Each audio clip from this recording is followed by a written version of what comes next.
Octobre rose, fréquente campagne de dépistage, sensibilisation accrue. La lutte contre le cancer du sein est une réalité en Côte d'Ivoire où le taux de mortalité des personnes concernées était estimé à 75% en 2017. Alors aujourd'hui, avec près de 2500 nouveaux cas enregistrés chaque année, la gratuité des soins relatifs au cancer semble plus que nécessaire. Mais cette gratuité concerne-t-elle tous les traitements? Pourquoi est-ce que les chiffres du cancer du sein sont toujours aussi alarmants? Comment continuer à vivre lorsqu'on a subi une mastectomie, voire une double mastectomie? On va en parler dans le détail avec nos invités dans un tout nouveau numéro des Femmes d'ici sur NCI. C'est parti.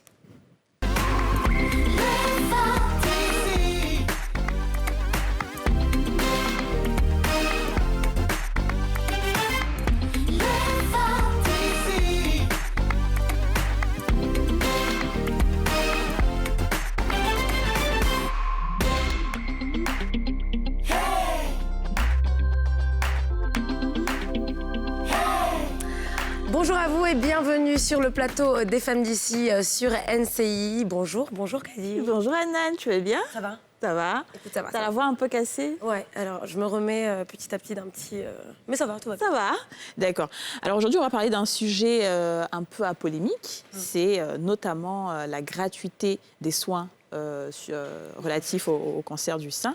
Parce qu'en 2017, l'ex-vice-président, M. Daniel Kablan, aurait annoncé, je dis bien aurait parce qu'il y a une confusion encore à ce niveau-là, aurait annoncé la gratuité de la chimiothérapie et de tous les soins relatifs au cancer du sein. Mais il y a des mais, il y a des mais. Et on va en parler avec nos invités que je vais appeler maintenant. On aura le professeur Judith Didi Koulibaly, première femme professeure titulaire de cancérologie de Côte d'Ivoire et d'Afrique subsaharienne francophone, et directrice, rien que ça, et directrice du Centre national d'oncologie médicale de radiothérapie Alassane Ouattara. Elle est accompagnée de Madame Aïssata Sidibé Dia, professeure de l'ONG Yelamba Women in Action. Bonjour mesdames.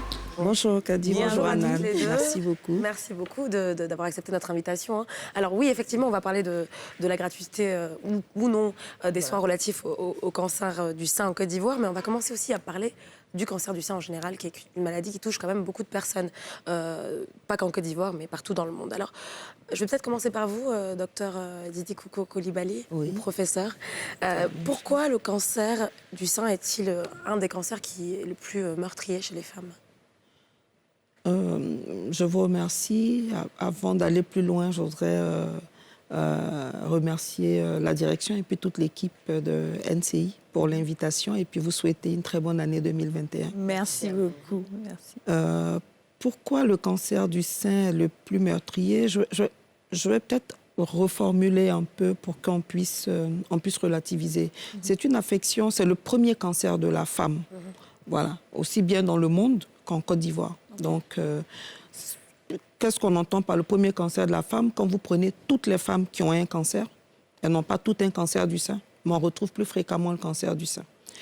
Et le cancer du sein, quand il est découvert tôt, aujourd'hui, il peut se guérir.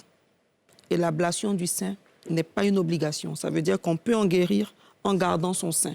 On n'est pas obligé, pour parler, peut-être pour toutes les personnes qui ne comprendront pas, on n'est pas obligé d'enlever le sein, en fait, de la femme quand c'est découvert tôt.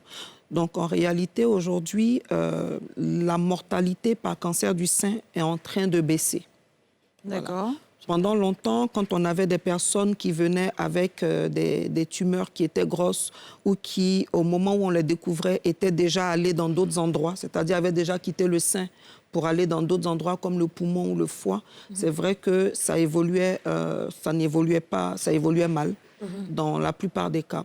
Mais aujourd'hui, avec l'évolution de la médecine, premièrement, quand c'est découvert tôt, comme je vous ai dit, sur 10 femmes, il y en a 9 qui guérissent.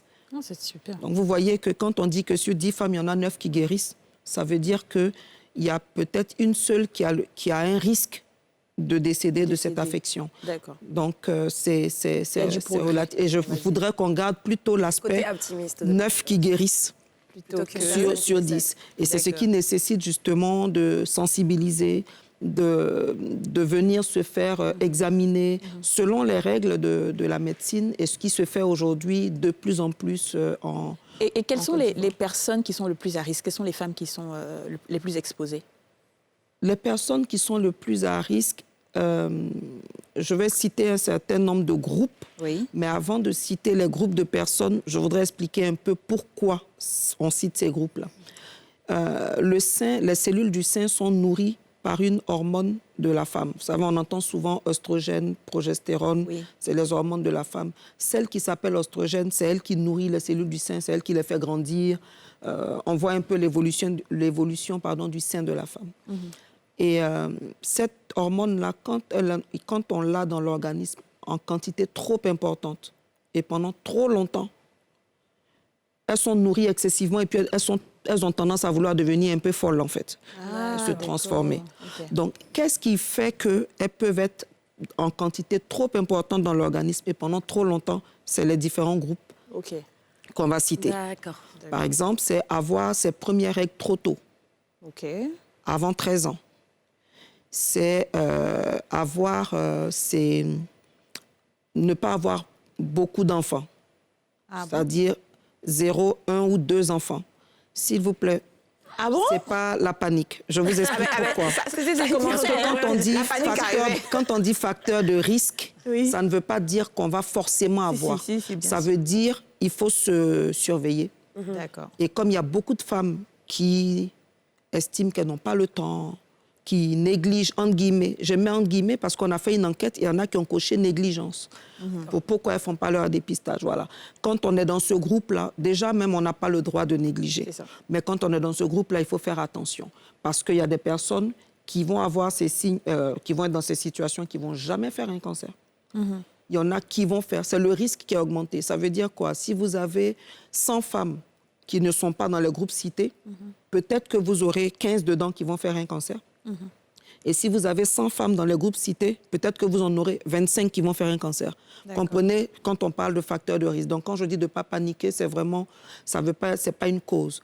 Donc, je poursuis avec votre permission. Oui, bien sûr, bien sûr. Vous étiez en train de citer les Voilà, les c'est groupes. ça. Oui. Donc, il y a aussi le fait de faire son premier enfant trop tard, D'accord. après 35 ans.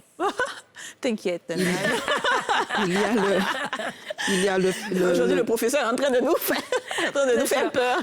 Non, je pense qu'il ne faut pas avoir non, peur. professeur, Par exemple, quand on dit 0, 1 ou 2 enfants, je dis souvent, je suis dans le cas, j'ai 2 enfants. D'accord.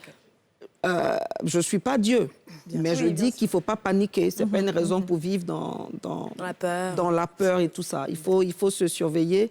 Donc, et puis, quand on a la ménopause tardivement, après 55 ans, tout ça, en fait, c'est cette hormone-là, oestrogène, qui continue. À la ménopause, normalement, elle devrait arrêter son action dans l'organisme. Donc, quand on a une ménopause qui est prolongée après 55 ans, cette hormone, en fait, continue son action. Et puis après, il y a le fait de faire du sport régulièrement aussi, qui peut aider, par contre, dans le... Voilà. Qui peut aider dans l'autre sens. D'accord. Alors, Essata, vous êtes donc présidente d'une ONG qui s'appelle Yelemba Women in Action. Vous avez entendu un professeur Didi Koko Coulibaly parler de négligence parfois dans tout ce qui est dépistage, le fait d'aller rendre visite à son médecin assez fréquemment. Est-ce que c'est un constat que vous avez fait également à travers votre Oui, absolument. ONG? D'abord, merci. Je voudrais remercier, comme l'a fait le Merci. professeur Didi Koko Coulibaly. Merci de me recevoir aujourd'hui. Merci à vous. Merci et meilleurs vœux aussi Bienvenue à vous aussi. à ceux qui nous regardent et à vous, à l'équipe de NCI. Et donc, oui, effectivement, comme elle l'a dit, il y a beaucoup de négligence. Donc, il y a beaucoup de femmes qui n'ont pas le temps. Bon, parce qu'elles sont occupées. Mais il y a aussi, j'ai envie de dire qu'il y a aussi un facteur moyen pour certaines femmes. Bon, nous, on travaille sur le terrain et il y a beaucoup de femmes qui vous diront, bon, tant qu'il n'y a rien de grave, je n'ai pas besoin d'aller voir un médecin. Donc, il y a aussi ce problème-là. Et je pense qu'en plus du facteur négligence, il y a le facteur moyen pour les femmes d'une certaine couche sociale.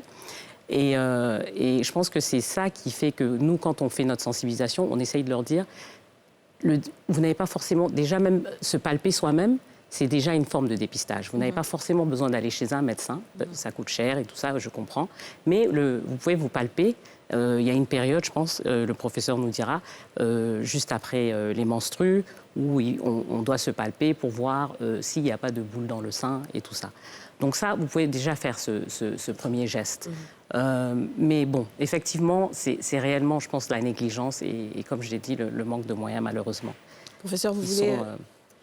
Peut-être réagir. Oui, vous voulez réagir à ça? Oui, je remercie Aïssata pour cette information.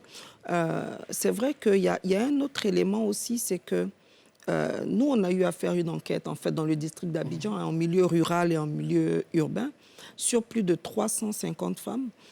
Et on s'est rendu compte que plus de 90% des femmes, quand on leur demande quelles sont les 2 premières idées qui leur viennent à l'esprit quand on parle de cancer du sein, c'est l'ablation du sein et c'est la mort. Ouais. Et quand on leur demande si elles savent qu'on peut en guérir ou si elles savent qu'on n'est pas obligé d'enlever le sein, permettez-moi l'expression, il n'y en a pas beaucoup. Donc, quand vous avez des personnes qui n'ont pas beaucoup de moyens, elles ont peut-être 5 000 francs pour payer une mammographie. Mais si elles se disent, de toute façon, quand on va découvrir ça, il n'y aura pas d'autre issue que je perde mon sein et qu'après je décède, alors à quoi ça sert de le découvrir tôt si en le découvrant tôt, j'ai la même évolution que si on l'a découvert tard. Il y a le côté fataliste, en fait. Voilà, alors qu'en réalité, ce n'est pas vrai. Et aujourd'hui, quand je vous dis qu'on a beaucoup plus de personnes qui viennent à l'hôpital, chez qui on découvre des cancers du sein, mais à des stades précoces, c'est justement parce que depuis plusieurs années, le ministère de la Santé, qui soutient toutes les structures sous tutelle, en fait, a demandé de changer en fait, le message, de dédramatiser, de présenter le fait que découvert tôt, le cancer du sein peut se guérir et l'ablation n'est pas une obligation. Et depuis plusieurs années où ce message est donné comme ça, il y a beaucoup plus de personnes qui viennent au dépistage. Et pour répondre justement à la problématique des moyens, il y a des centres publics qui ont été équipés en mammographe avec des coûts abordables, par exemple au CHU Trècheville ou à l'Institut national de santé publique, pour citer les quelques centres publics. Ce sont des coûts qui sont beaucoup plus bas que les coûts que les coûts dans le privé. En fait. D'accord. Certaines personnes disent que l'allaitement maternel aide à lutter contre l'obtention du cancer du sein. Oui, je confirme, l'allaitement maternel exclusif pendant au moins 18 mois est un facteur de protection du sein. D'accord. Mais c'est vraiment tous les éléments. Allaitement maternel exclusif pendant au moins 18 mois. Voilà. C'est tout ça qui fait le facteur de protection. D'accord.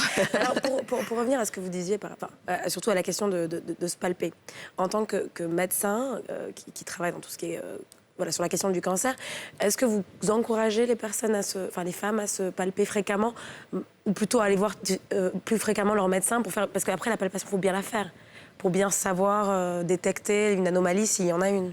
Oui. En fait, quand on parle de dépistage du cancer du sein, il y a 3 éléments qui constituent le dépistage du cancer du sein. Avant de parler des 3 éléments, il faut qu'on précise quelque chose. Quand on dit dépistage, c'est aller à l'hôpital alors qu'on se sent en parfaite santé. C'est ça. D'accord. C'est pas aller à l'hôpital dès qu'on sent les premiers signes. Dès qu'on sent les premiers signes qu'on se rend à l'hôpital, c'est une très bonne chose. En médecine, ça s'appelle le diagnostic précoce. Ça veut dire que s'il y a quelque chose, voilà. Mais le dépistage, c'est vraiment aller alors qu'on ne sent rien. Et c'est pour ça qu'on dit qu'on guérit dans 9 cas sur 10, parce que quelque chose, quand on ne sent rien, si on a découvert quelque chose, c'est tellement petit que non seulement on peut conserver le sein, mais il y a la possibilité d'en guérir à 100%. Donc ce dépistage-là, concernant le sein, comment on le fait? La première chose, c'est ce qu'elle a dit, effectivement, j'adhère totalement, c'est se palper le sein tous les mois. 7 à 10 jours après les règles, se palper soi-même les seins. Et ça, il y a une technique, il faut l'apprendre, il faut se rapprocher d'une sage-femme, d'un médecin pour apprendre la technique. Parce que souvent, quand les femmes attrapent leur sein, en fait, elles paniquent parce qu'elles ont l'impression qu'elles ont 4000 boules. Excusez-moi le terme. Oui, mais c'est vrai qu'on a tendance à sentir des choses. Voilà. Pas vraiment. Mais en fait, je vous explique pourquoi. Quand une femme se met debout, vous voyez la position des seins, quand elle se couche, les seins, entre guillemets, l'accompagnent. Vous voyez? Voilà. Donc, c'est sûr que si une femme tient les seins dans la paume comme ça des mains, C'est la glande, en fait, ce qu'on appelle la chair. C'est ça qu'elle va toucher. Okay. Et comme ce n'est pas homogène, c'est comme des grappes de raisin à l'intérieur du sein normal. Donc, elle va toucher comme des grappes de raisin et elle va avoir l'impression qu'elle a 500 boules. Elle va paniquer. Voilà. Donc, la technique pour se palper le sein, c'est d'écraser le sein sur la poitrine, vous voyez, et puis de faire des mouvements circulaires. Comme le sein accompagne tous les mouvements, si vous l'écrasez, la chair que vous avez touchée en boule, quand vous allez l'écraser, en fait, comme ce n'est pas une boule, vous n'allez plus rien sentir.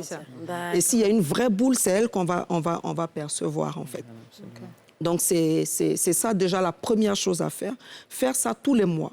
Et pour les femmes qui sont ménopausées, comme on ne peut plus calculer à partir du premier jour des règles, c'est de choisir un jour dans le mois. Et puis d'essayer de respecter, si on a choisi le 25, bon, c'est essayer de respecter, de faire ça tous les 25. Ça, c'est la première chose pour le dépistage. La deuxième chose, c'est se faire examiner le sein par un médecin, justement. Au moins une fois dans l'année, sinon 2 fois. 2 fois, c'est l'idéal, mais quand on ne peut pas, au moins une fois dans l'année. Donc, la palpation du médecin vient confirmer ce que la personne a fait ou si elle est passée à côté de quelque chose, le médecin peut découvrir. Tout ça, c'est à partir de 25 ans. OK. D'accord. Voilà, à partir de 25 ans. Et lorsqu'on atteint 45 ans, à ces 2 éléments, on rajoute maintenant la mammographie, qui est la radio des seins. D'accord. La mammographie, Là, pour le coup, dans le ne cas rassure rien d'un dépistage avant 45 ans, ce n'est pas trop indiqué. Je répète, dans le cas d'un dépistage, c'est-à-dire quand on n'a rien, qu'on veut faire un contrôle. Quand on a un bobo, qu'on va voir le médecin, il peut demander, il connaît bien les règles. Mais dans le cas d'un dépistage, c'est le 3e élément qu'on rajoute à partir de 45 ans. C'est bien à savoir parce que moi, je me souviens, je suis allée à l'hôpital il n'y a pas longtemps pour faire une mammographie. Je me suis juste levée comme ça, j'ai dit, je veux faire une mammographie. Et en fait, mon gynéco m'a dit, comme c'est quoi ton problème? Et non, il n'y avait rien. Mais ça, c'est très bien à souligner. Voilà. Donc, c'est les 3 choses, en fait, et ça rassure. Ouais. Donc, ça répond à la préoccupation de Hanan. La dame, elle se palpe tous les mois, et au moins 2 fois dans l'année, sinon une fois dans l'année, elle se fait palper par un médecin de 25 ans à 44 ans. Et puis, à partir de 45 ans, on fait toujours les 2 choses, mais on rajoute maintenant la mammographie tous les 2 à 3 ans, par contre. On ne fait pas la mammographie tous les ans. Fréquemment non plus. Les 2 à 3 Alors, ce que je retiens un petit peu de ce que vous dites, professeur, c'est qu'on a aussi un problème d'information, aussi d'accès à l'information. Alors, est-ce que, toujours dans le cadre de votre travail, Aïssata, vous pensez que l'obstacle principal, c'est justement l'information que certaines personnes n'ont pas, certaines femmes, et peut-être même aussi le manque d'éducation? J'imagine que ça peut varier d'une catégorie à une autre, Voilà. le Oui. rapport à la maladie. Oui, je pense que c'est... Bon, à ce stade, je pense que tout le monde a entendu parler du cancer du sein. Maintenant, quel niveau d'information? Et tout le monde n'est pas au même niveau d'information. Et je crois que c'est là où réside un peu le problème. Il y a des femmes qui sont peut-être mieux informées que d'autres, mais les dames auxquelles nous, on parle, qu'on sensibilise généralement, elles n'ont pas beaucoup d'accès à l'information. Donc, les informations qu'elles ont en général, c'est quand elles vont chez leur médecin. Alors, le médecin leur explique un peu ce que le professeur a dit. Et bon, après, est-ce qu'il y a un suivi? Pas forcément. Donc, je pense que c'est là où aussi il y a le problème. Donc, il y a de l'information, mais je pense qu'il n'y a pas le niveau d'information. C'est peut-être, il faut accroître le niveau d'information et puis s'assurer que tout le monde a cette information, a accès à l'information. Et c'est là où je pense qu'il y a un déficit peut-être. Alors, est-ce que vous ne rencontrez pas des personnes qui ont l'information, mais qui ont peut-être peur aussi? Oui, absolument, il y a ça aussi. Et c'est ce qu'elle a dit. Et c'est là où nous aussi on intervient, c'est vraiment démystifier la maladie. Ouais. Leur dire, c'est pas parce qu'on a un cancer du sein qu'on va mourir. Donc déjà, il faut être clair sur ça. Au contraire, le plus tôt on le sait, le mieux on peut le soigner. Donc quelque part, et ça on le dit à chaque fois, c'est l'ignorance qui tue. C'est l'ignorance qui tue, pas la maladie. Donc le plus tôt on sait qu'on a la maladie, et ça à travers le dépistage et à travers, comme j'ai dit, peut-être l'autopalpation et autres, on peut guérir de cette maladie. D'accord, alors vous restez toujours avec nous, on continue cette émission, on se retrouve juste après la pub.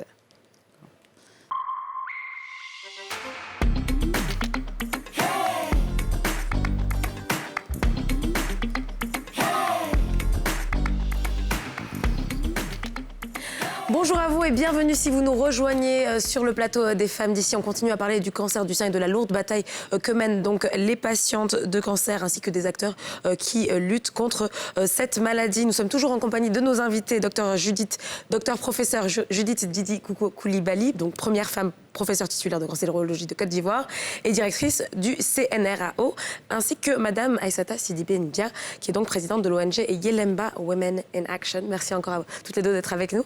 Alors, On en a parlé tout à l'heure un petit peu avec vous, professeur.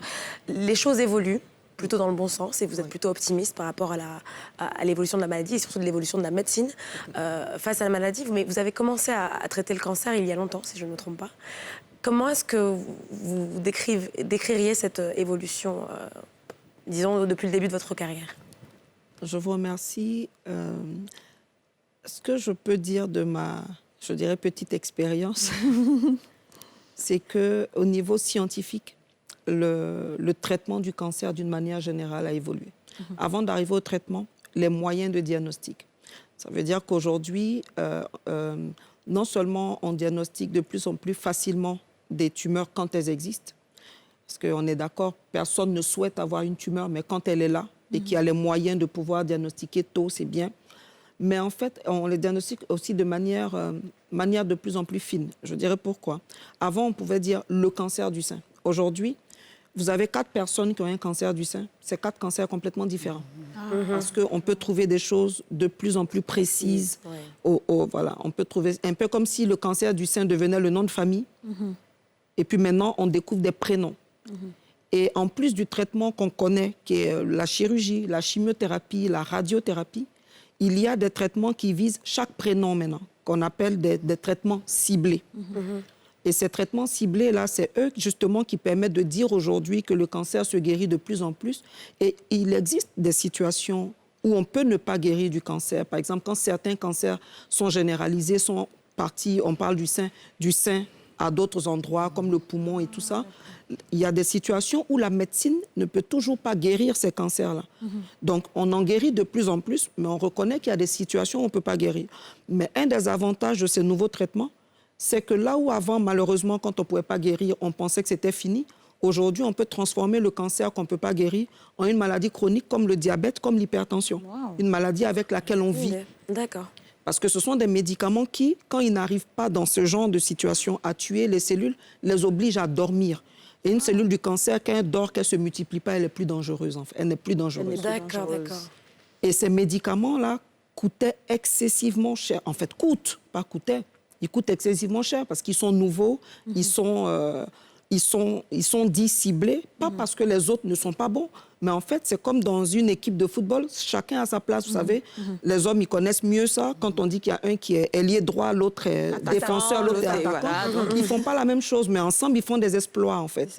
Et c'est exactement la même chose. La chimiothérapie a toujours sa place, mais ces médicaments-là, lorsqu'ils sont indiqués et qu'ils viennent en plus, ils révolutionnent en fait l'évolution du cancer. Alors, avant d'aller dans les coups, je vais poser une question toujours relative au cancer. Quels sont les signes avant-coureurs? C'est-à-dire si on n'a pas de boule, enfin on ne sait pas qu'on a une boule, du coup, il n'y a pas d'autres signes qui peuvent nous dire que voilà, on a peut-être un cancer? Quand on n'a rien du tout, en fait, on ne peut pas savoir. Mais quand on fait son dépistage en respectant ce que la médecine dit, on peut découvrir quelque chose alors qu'on ne sent rien. Il n'y a pas de rougeur qui peut venir et tout. Ça, c'est quand on sort du dépistage. C'est-à-dire que quand on n'a rien, on fait le dépistage. Mais quand on n'a pas fait de dépistage, par exemple, ce n'est pas une accusation, hein, mais quand on n'a pas eu l'occasion de faire un dépistage, on peut ressentir certains signes. Quand la boule a grossi ou quand les signes se précisent. Ces signes-là, c'est quoi? Ça peut être... Ça peut être une boule, déjà, c'est le premier signe. Et je voudrais dire quelque chose, c'est que beaucoup de gens, quand ils viennent à l'hôpital, quand on leur dit « Mais pourquoi vous n'avez pas signalé tôt ?» Non, la boule ne me faisait pas mal. La boule du cancer, au début, elle ne fait pas mal. C'est le piège dans lequel il ne faut pas tomber. Mais attention, ça ne veut pas dire que toute boule qui ne fait pas mal est un cancer. Mesdames, s'il vous plaît, c'est pas... Mais c'est justement une interpellation pour dire qu'il ne faut pas utiliser le fait que ça ne fasse pas mal pour conclure que ce n'est rien. Il faut venir à l'hôpital et on fera les examens. Ça peut être une boule bénigne qui n'est pas d'origine cancéreuse, mais il ne faut pas se dire que parce que ça ne fait pas mal, donc ce n'est pas un cancer. Donc c'est un des premiers signes, pardon. Mais après, vous pouvez avoir aussi, comme vous avez dit, une rougeur, mais j'irai un peu plus loin que la rougeur. C'est ce que la médecine appelle l'inflammation. Mais vous voyez, c'est la peau qui devient plus brillante que le reste de la peau du sein. Vous allez avoir une partie qui peut devenir plus brillante avec des petits points dessus. Vous voyez, un peu comme la peau d'une orange. Vous voyez un peu les peaux des oranges. Oui. Donc la médecine, on ne s'est pas fatigué. Ça s'appelle en médecine l'aspect en peau d'orange, justement. Ok, d'accord. Voilà. Après, il peut avoir aussi un écoulement par le mamelon, par le bout du sein.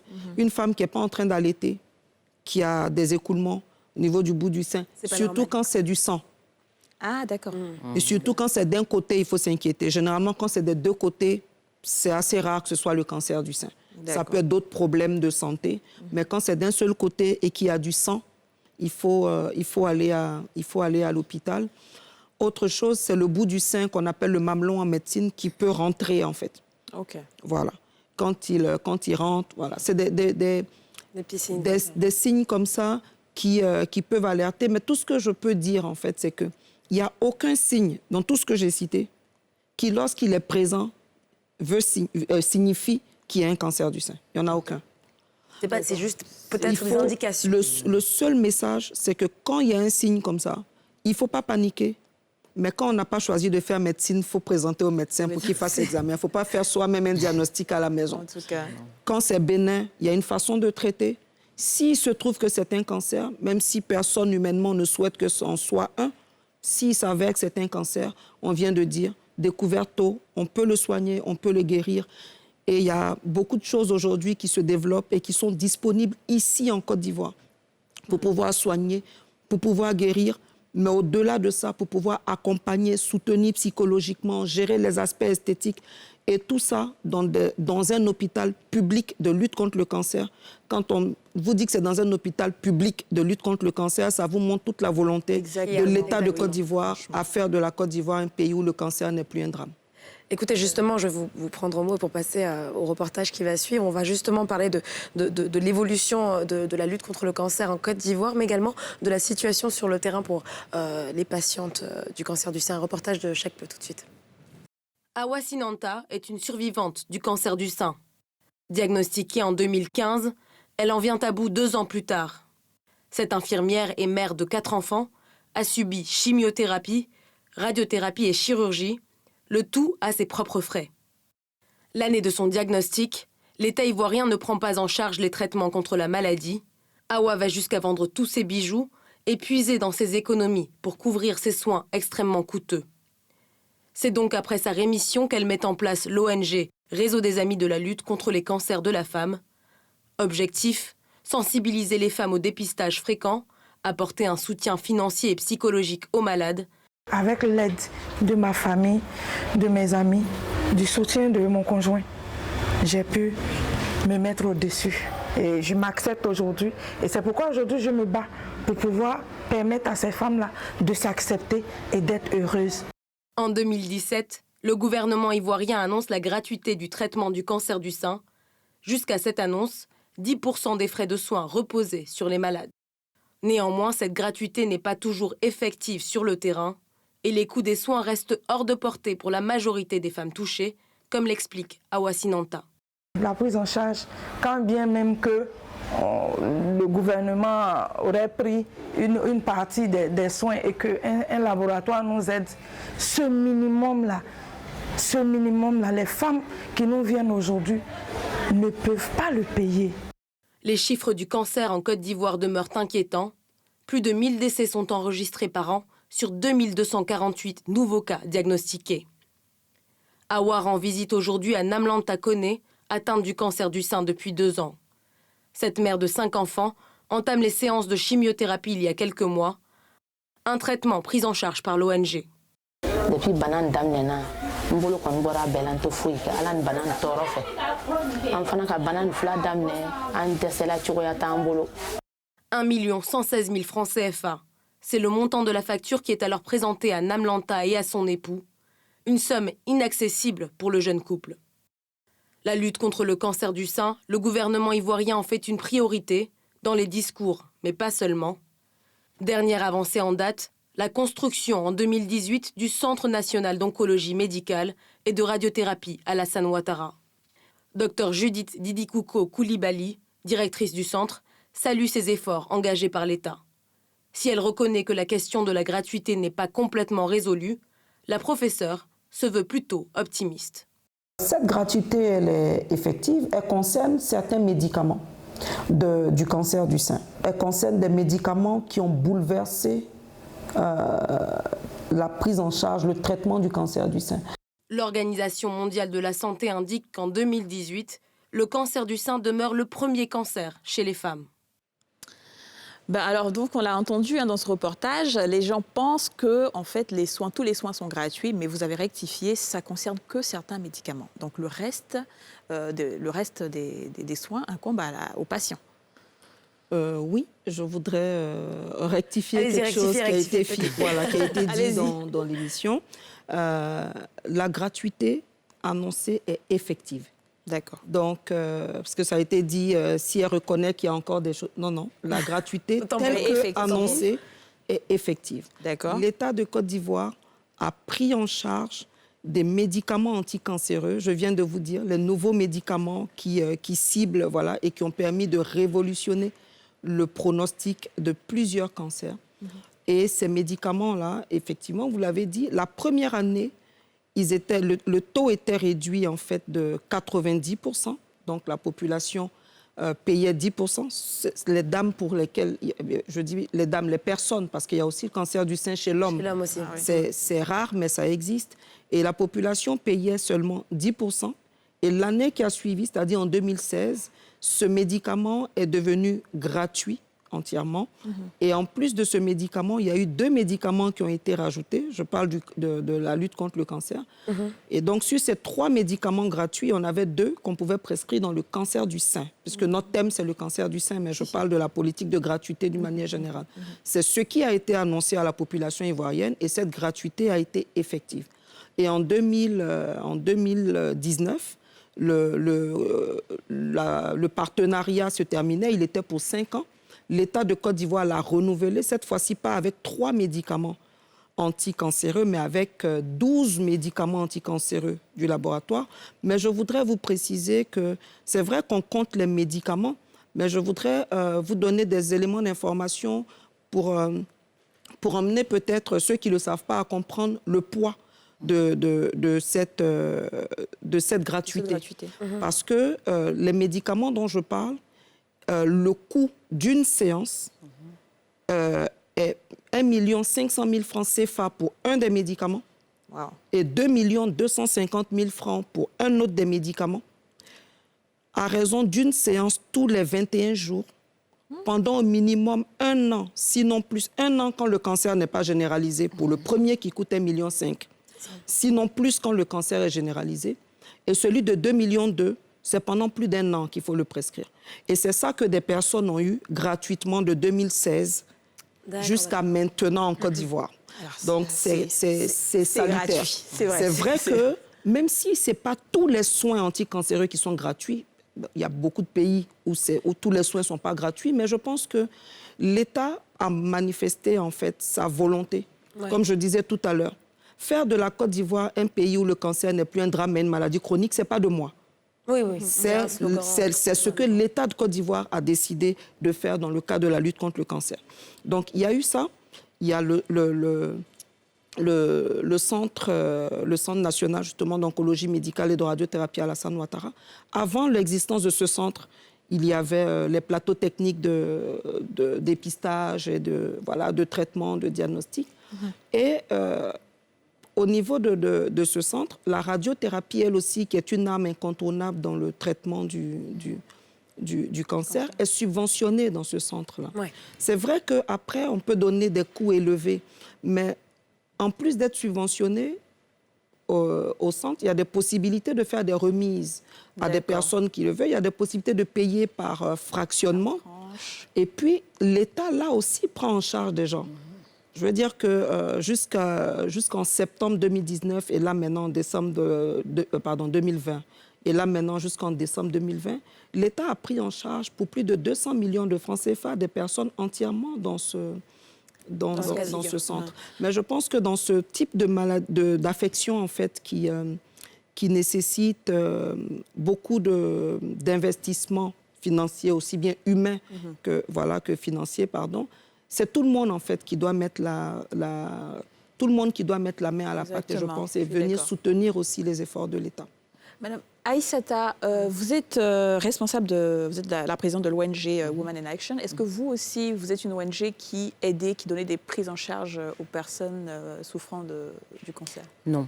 L'ONG Yelemba Women in Action, ce que nous on fait, c'est on œuvre pour la sensibilisation des jeunes femmes et l'autonomisation des femmes. Et donc, on ne fait pas de prise en charge pour le cancer. Donc nous, c'est très général. Donc le cancer, c'est la sensibilisation, c'est une des activités que l'on fait en tant qu'ONG. Donc on sensibilise sur le cancer du sein, mais on sensibilise sur beaucoup d'autres choses, pas seulement le cancer du sein. Et donc on ne fait pas de prise en charge, mais ce qu'on fait, c'est qu'on met en rapport, alors par exemple, on travaille beaucoup avec la Ligue ivoirienne contre le cancer, et on fait une mise en rapport entre les femmes et ceux qui maintenant peuvent les prendre en charge ou peuvent leur donner les informations dont elles ont besoin. Et c'est ce que nous, on fait. On facilite, en fait, cet échange. Voilà. Donc, nous, on a les cibles, on a les dames, et on emmène maintenant un médecin, par exemple, de la Ligue ivoirienne contre le cancer, et il vient sensibiliser ces dames-là, leur expliquer, comme l'a fait le professeur, expliquer quels sont les symptômes, comment se fait la prise en charge, etc. Donc voilà, donc c'est ce que nous on fait. Donc nous, on n'a pas vocation à ça, parce que on n'a pas cette expertise et je pense qu'il faut beaucoup plus que... voilà, c'est quand même...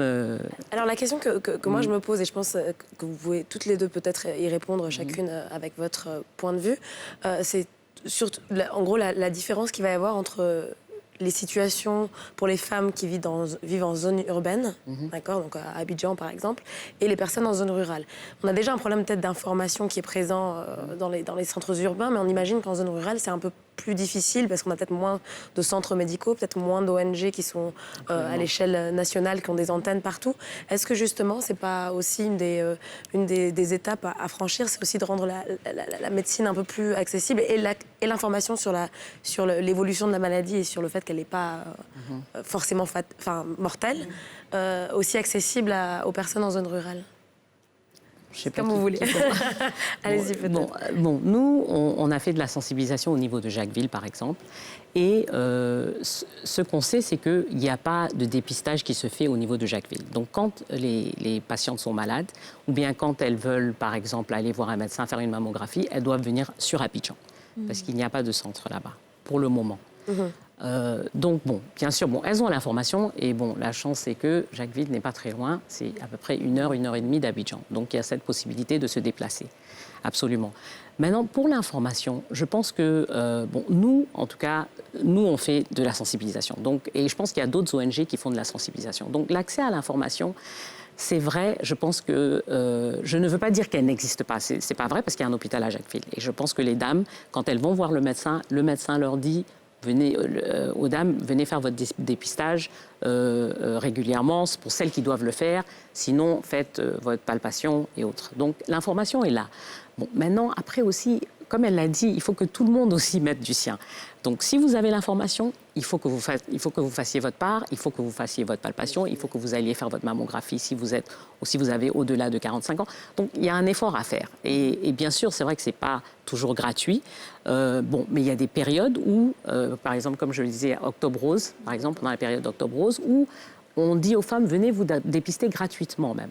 Donc, il y a beaucoup d'initiatives pendant cette période qui se font où on demande aux femmes de venir se dépister même gratuitement.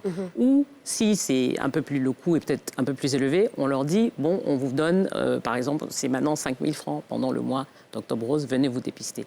Donc, je pense qu'il y a un effort à faire. L'information, après aussi, il faut que les gens aillent la chercher aussi.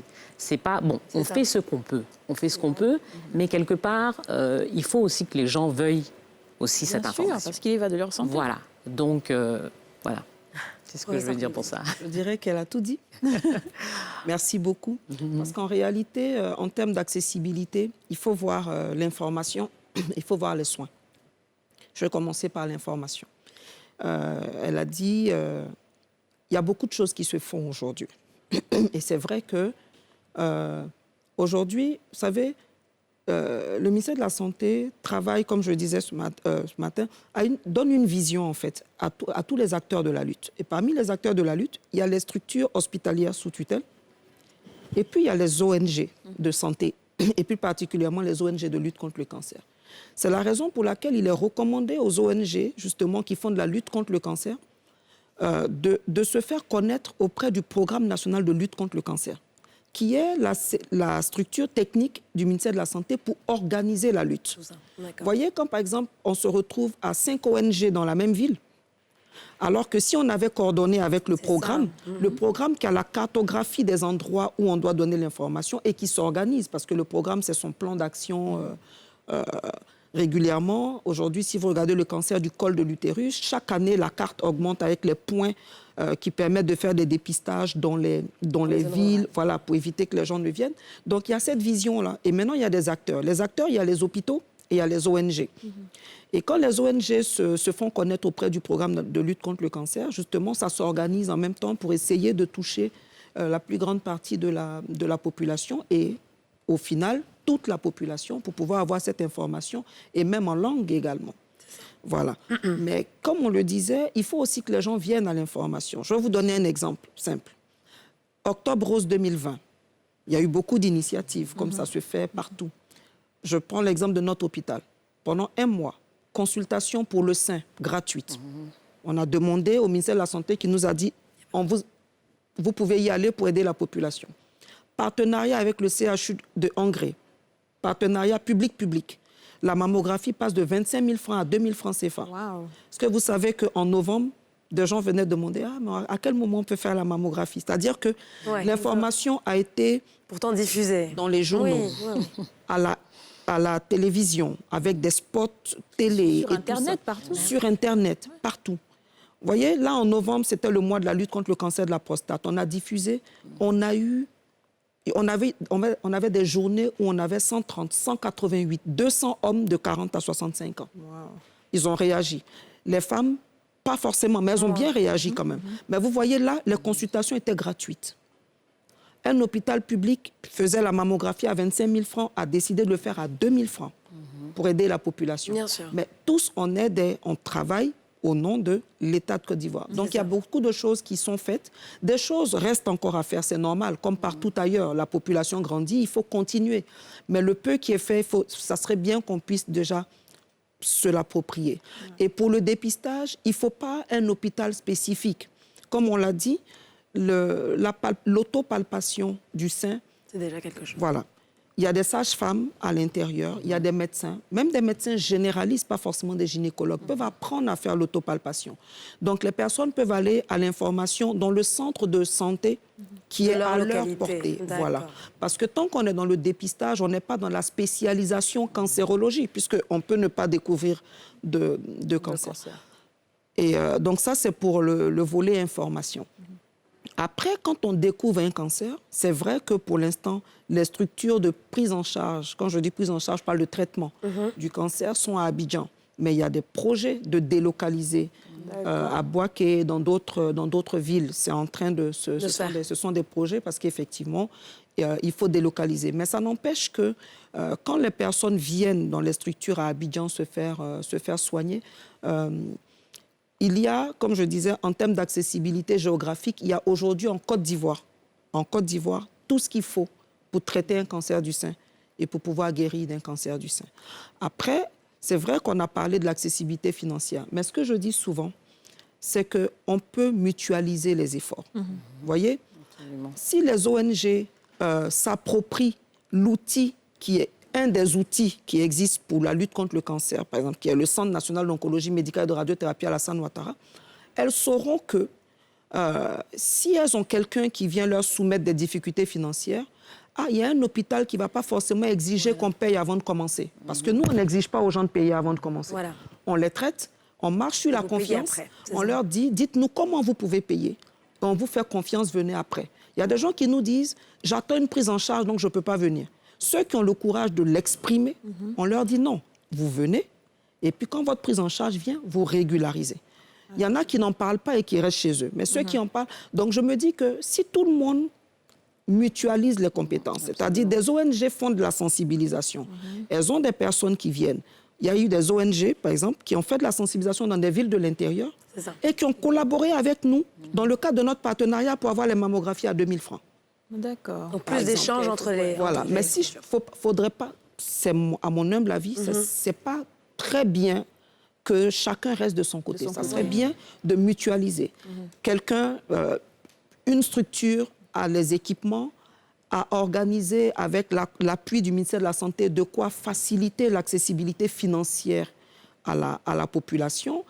Moi, j'ai une ONG où je n'ai pas forcément le traitement, ou bien j'ai des personnes qui m'envoient des factures, un peu comme on a dit. Mais je peux venir au centre pour voir comment le centre peut m'aider. Vous savez, quand on a fini Octobre Rose, il y a plusieurs ONG à qui on a fait cette sensibilisation. Il y en a une qui a reçu, je vous donne un exemple, un don dans l'ONG de 2 millions, qui est venue faire le don au centre. Et quand elle a des personnes qu'on sollicite, l'objectif, c'est que si elle a des personnes qui viennent la solliciter, je parle de l'ONG, elle envoie les personnes chez nous. Même si ce n'est pas suffisant, elles savent que les personnes vont être traitées. Et puis, on verra ensemble comment on fait pour... voilà. Je pense que mettons tout ensemble, ça peut donner quelque chose encore mieux. Et ça donne des choses. Ça donne des choses. On va revenir tout de suite, dans quelques instants, juste après une courte page de pub. Surtout, restez avec nous. À tout de suite.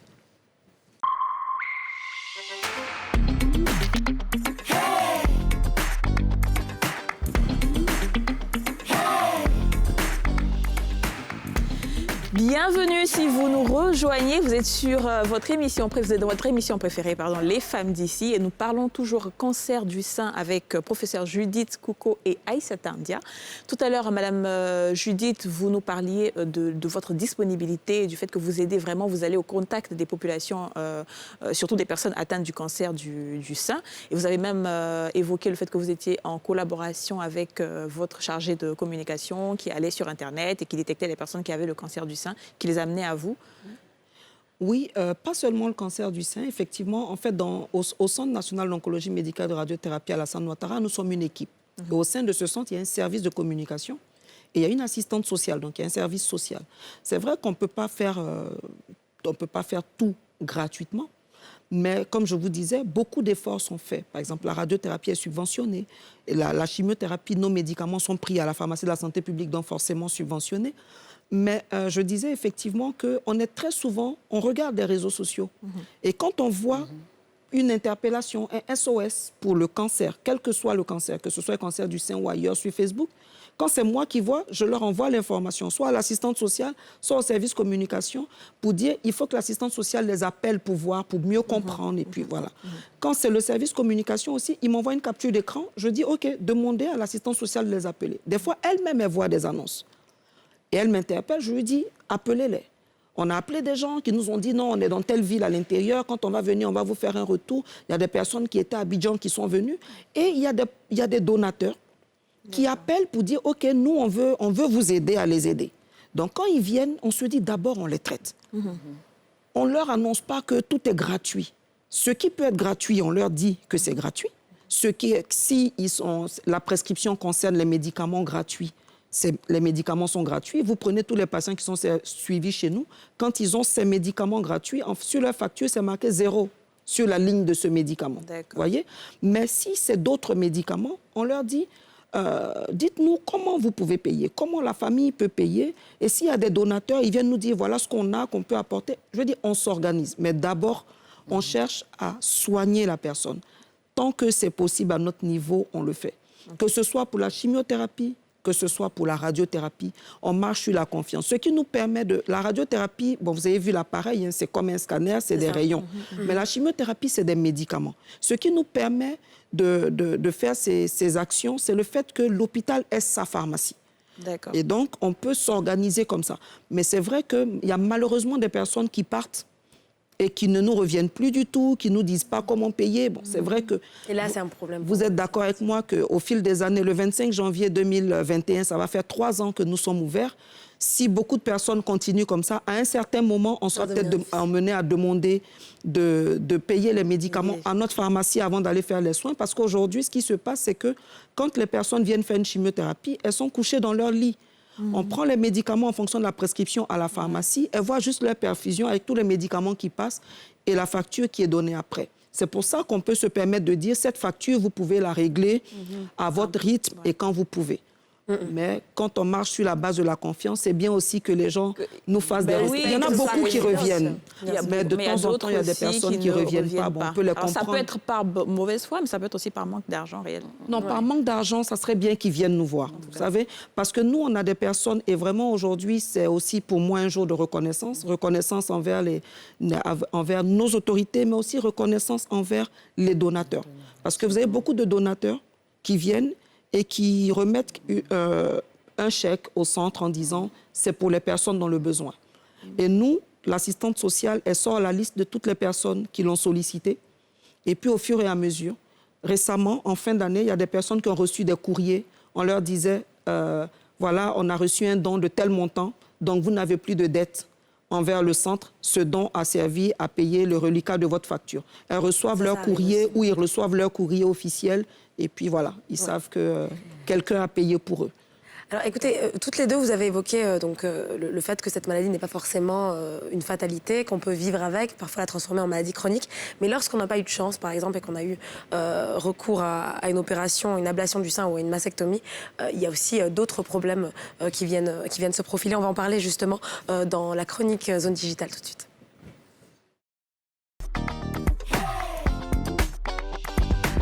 Bon, alors, ce qu'on remarque de plus en plus sur les réseaux sociaux, sur Internet ces dernières années, c'est ces icônes de la positivité qui vont présenter un petit peu leurs différences et l'assumer donc sur les réseaux sociaux, que ce soit Facebook, Instagram ou encore Snapchat, par exemple. Alors, au-delà des personnes qui sont peut-être qui ont des formes différentes, les mannequins plus size, ce qu'on voit aujourd'hui, c'est qu'il y a des femmes qui ont eu un cancer et qui ont subi une mastectomie, une ablation du sein, voire des deux seins, et qui décident d'en parler et de montrer leurs sévices corporels, peut-être pour sensibiliser d'autres femmes à leurs conditions, pour montrer qu'il n'y a rien d'horrible dans le fait d'avoir une opération ou dans le fait qu'on ait enlevé une partie de sa féminité, entre guillemets.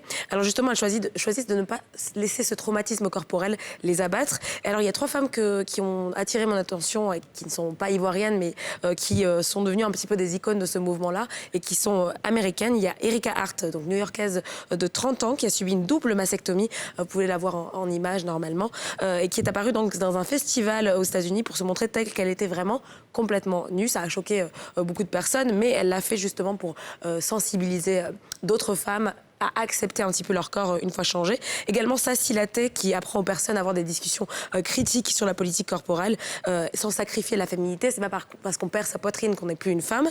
Et enfin, la troisième personne que vous voyez sur ces images, qui s'appelle donc Gillian Trim, qui a 55 ans. Elle a été diagnostiquée en 2015 et après subi une double mastectomie, et a dit qu'elle voulait montrer aux femmes que justement le fait de passer par ce voyage, ces épreuves, n'est pas chose facile, mais que l'on peut en survivre et continuer à aimer son corps et continuer à s'accepter, à se trouver belle. Vos impressions, mesdames, par rapport à ce que je viens de dire?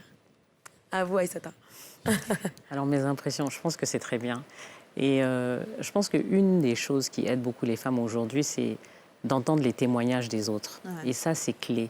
Et je pense que c'est ça aussi non seulement qui démystifie la maladie, et c'est-à-dire qui la rend plus... C'est-à-dire que les gens en ont moins peur. Et ils se disent, bon, on peut en vivre, on peut vivre après ça. Malheureusement, on n'a pas assez d'icônes comme ça en Afrique. Ça, c'est très bien parce que c'est aux États-Unis. Mais je ne sais pas si tout le monde a accès à ces images et à ces informations. Mais est-ce que vous encouragerez des icônes ivoiriennes? Est-ce qu'en Afrique, nous-mêmes, on est prêts à se montrer comme ça? Non, se montrer peut-être pas. Voilà. Mais partager. Voilà. Peut-être pas les images, mais partager l'information, oui. Et ça, moi, j'encourage ça vivement. Vraiment, et d'ailleurs, quand on fait nos sensibilisations, on cherche souvent des dames qui peuvent témoigner, c'est-à-dire expliquer, parler de leur expérience. Parce que quand on a quelqu'un qui est là, qui est une survivante, et qui dit, moi, j'ai eu le cancer du sein, j'ai eu peut-être une ablation du sein ou pas, et me voilà, je suis là, je continue à vivre, je continue à... Voilà, tous les jours, ça va. Je pense que ça fait une énorme différence. Et donc ça, vraiment, on a besoin de ça. Ici, localement, en Afrique même en général, je voudrais dire. Donc, je trouve ça absolument magnifique et vraiment, j'encourage ça. Donc, pour celles qui ont eu cette expérience, si elles peuvent se dévoiler, témoigner, qu'elles le fassent au maximum. Vous pensez pareil aussi ? Oui, je pense pareil. En 2016, je vous avais dit en début d'émission, je préside une association qui s'appelle Aidons les personnes atteintes ou affectées par le cancer, qui est née en 2009. D'accord. Et en 2016, justement, on se disait que nous, médecins, on dit que le cancer du sein peut se guérir. L'ablation n'est pas une obligation. On peut transformer en maladie chronique. Mais par expérience, en consultation, vous le dites, les gens, ils vous disent oui parce que vous êtes le docteur, en fait. Mais après, quand ils partent, ils ne croient pas. Donc, moi, j'ai commencé cette expérience avec mes patients en consultation. J'appelais des fois des anciennes patientes, des patientes soit qui avaient fini leur traitement, ou des personnes même qui avaient des métastases, donc qui avaient un traitement chronique et qui venaient et qui encourageaient. Et ça faisait changer d'avis en 5 minutes. Parce qu'en fait, les gens, ils n'ont pas besoin en réalité de savoir tout ce qu'on sait. Tout ce qu'on sait, ça doit servir à les traiter. Mais quand ils ont besoin d'être rassurés, ce n'est pas nos termes extrêmement scientifiques qui vont les rassurer. C'est des échanges, c'est des témoignages, en fait. Et des fois, là où vous pouvez prendre 30 minutes pour convaincre un patient, le fait que quelqu'un vienne dire « je suis passé par là c'est fait en 5 minutes et en plus, ça rassure, donc ça apaise. C'est le plus important. Et donc, au fil du temps, on a travaillé sur comment étendre ça au plus grand nombre. Et en 2016, on a eu des personnes qui ont eu un cancer du sein, qui étaient à des niveaux différents de l'évolution de leur traitement, qui ont accepté de faire. Et on a fait les... je pense que c'était quand même pour la Côte d'Ivoire, les premiers panneaux 12 mètres carrés de personnes en ville, de personnes touchées par le cancer qui témoignaient. Il y avait des panneaux de personnes qui sensibilisaient. Mais là, c'était des personnes et on a donné des messages vrais à la population. Il y a des personnes qui avaient fini depuis plus de 20 ans, on a mis guéri. Il y a des personnes qui avaient fini aujourd'hui pour déclarer quelqu'un guéri d'un cancer. C'est au moins 10 ans de surveillance sans récidive. Sinon 5 ans maintenant pour certaines équipes. Donc, quand les personnes n'avaient pas atteint les 5 ans, on mettait en rémission. En rémission, ça veut dire quoi? Vous voyez la dame qui est en train de sourire, elle est en rémission, donc il y a un risque que ça revienne. Mais on espère que ça ne reviendra pas. C'est pour ça qu'on peut en guérir.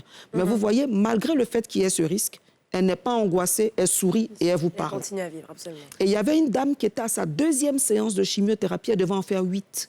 Le jour où elle a fait la photo, c'était le lendemain de sa 2e séance. Ça veut dire qu'elle avait des nausées.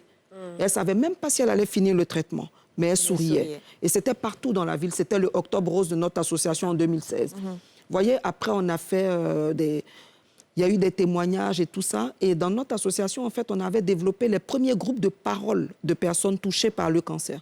Donc, elles échangent entre elles sur leurs expériences de tous les jours. Et comme il y a forcément des questions médicales, donc les groupes de parole, il y a une psychologue, mais il y a aussi un médecin. Voilà. Et il y a des groupes de parole aussi des proches, parce qu'eux aussi, ils n'expriment pas forcément beaucoup. Mais ils ont des préoccupations. Ils se demandent est-ce que c'est contagieux, ils se demandent est-ce qu'on peut s'en sortir. Eux aussi, il y a des groupes de parole pour eux. Et quand on a eu l'honneur d'être nommé à la direction de cet hôpital, le ministère de la Santé nous a autorisés à innover. Donc aujourd'hui, dans cet hôpital, il y a des groupes de parole de personnes touchées par le cancer. Il y a des groupes de parole de proches, mais en plus, il y a des consultations même de psychologie clinique pour les personnes qui ne se sentent pas prêtes à parler en groupe pour le moment. D'accord.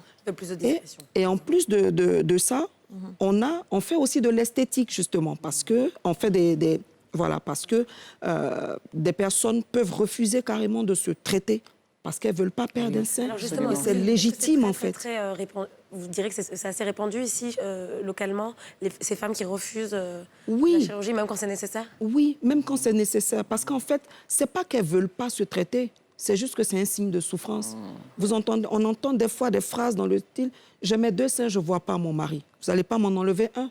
Je préfère partir. » Vous voyez, je dis, ça fait mal. En tant que médecin, vous ne pouvez pas vous contenter de faire de la cancéro en prescrivant de la chimiothérapie, de la chirurgie. Même si vous le faites bien, il n'y a pas de problème. Mais tout cet aspect autour, il faut en tenir compte. On dit qu'on peut en guérir. Pendant cette phase difficile de traverser, il faut pouvoir, pour les personnes qui souhaitent avoir notre appui, il faut pouvoir leur apporter cet appui-là. Donc, s'il y a des prothèses qu'on peut leur proposer, si l'ablation est inévitable à cause de la taille de la tumeur, on lui explique que c'est inévitable, mais on ne lui dit pas, des fois on entend, oui, on parle de ta vie, toi, c'est ton sein qui t'intéresse. On entend souvent ce type on parle de ta vie, c'est tes cheveux qui t'intéressent. Oui, mais les cheveux, c'est aussi important que sa vie. C'est tout ça qui contribue à l'épanouissement de la personne. Donc, il faut en tenir compte. Et nous, on a commencé à faire des ateliers beauté pour dire aux dames, c'est pas fini. Et on a eu... et ça, je veux dire, c'est des innovations. Tous les soins de beauté, ils sont gratuits. Wow. Mais ils sont gratuits pour la population. Tout ce qui est psychologie, c'est gratuit. On fait du sport. On faisait de la natation avant la pandémie. Ben, maintenant, comme à la natation, on ne peut pas respecter, donc on a arrêté la natation. Mais le sport, on le fait et on respecte. Mais tout ça, toutes ces activités qu'on dit d'accompagnement, les soins sont gratuits, sont payants, les soins spécifiques, on en a parlé, même s'il y a, il y a des prises en charge, il y a tout qui est organisé pour faciliter. Mais tous les soins d'accompagnement sont gratuits. D'accord. Mais ils sont gratuits pour la population, mais il y a bien quelqu'un qui paye. D'accord. L'État a accepté qu'on innove et donc finance tout ce qu'il faut en fait pour faire ces soins-là, pour les personnes qui viennent apporter ces soins aux patients. Et on a eu l'honneur en 2019 d'avoir la Fondation L'Oréal qui a constaté qu'un pays d'Afrique subsaharienne faisait de l'esthétique dans un hôpital public pour des personnes touchées par le cancer et ils sont venus nous aider. Merci beaucoup, professeur Judith. Merci Aïssata. Aïssata, nous sommes à la fin de notre émission. Ça a été un plaisir d'être avec vous. Le temps manque tout le temps un petit peu. Le temps manque parce que c'est des sujets où il faut dire beaucoup de choses, mais malheureusement, on doit rendre l'antenne. Ça a été un plaisir d'être en votre compagnie. Quant à vous, mesdames et messieurs, j'espère que vous avez appris énormément comme nous sur ce plateau. On se retrouve toujours demain sur NCI, même plateau, même heure.